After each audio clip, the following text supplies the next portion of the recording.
دوستو آپ کو اس ویڈیو میں خوش آمدید کہتے ہیں۔ پہلا سوال ہے، کوئلوں کی دلالی میں منہ کالا قواعد کی روح سے کیا ہے؟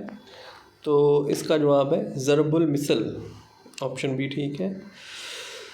دوسرا سوال، روح اقبال کے مصنف ہیں، اس کا جواب ہے یوسف حسین خان۔ اگلا سوال، سندھ میں اردو شاعری کے مصنف ہیں، نبی بخش بلوچ۔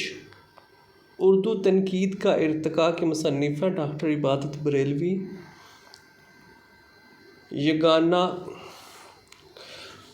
تحقیق و تنقید، مطالعہ اور غالب شکن یگانہ کے مصنف ہیں،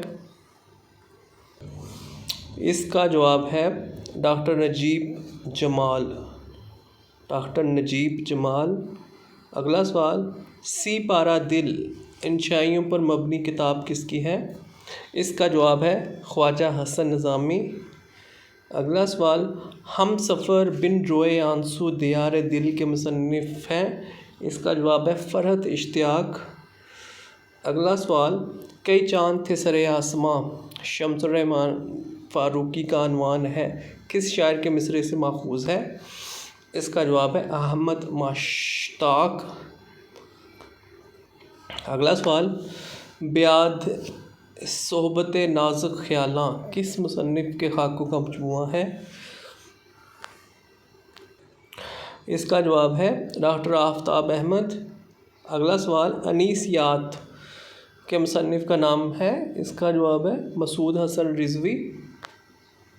اگلا سوال، راہ رواں کس ادیبہ کی خود نوشت ہے؟ اس کا جواب ہے بانو قدسیہ۔ یہ چمن یوں ہی رہے گا اور ہزاروں جانور اپنی اپنی بولیاں سب بول کر اڑ جائیں گے، یہ شعر کس کی تخلیق ہے؟ اس کا جواب ہے بہادر شاہ ظفر۔ اگلا سوال ہے، اب اداس پھرتے ہو سردیوں کی شاموں میں، اس طرح تو ہوتا ہے اس طرح کے کاموں میں، کس کا شعر ہے؟ اس کا جواب ہے شعیب بن عزیز۔ اگلا سوال، ہرگز نہ تھا زمانہ سابق میں یہ فلک، جس آسماں کی دھوم تھی وہ آسماں ہے اب، آسماں کس بات کی علامت ہے؟ اس کا جواب ہے دشمنی۔ اگلا سوال، مکمل کریں، ضرب المثل حیرت ڈیش کی بیٹی ہے، اس کا جواب ہے جہالت، حیرت جہالت کی بیٹی ہے۔ اس ویڈیو میں اتنا ہی۔ مزید ویڈیوز دیکھنے اور سننے کے لیے اس چینل کو سبسکرائب کریں۔ Thank you.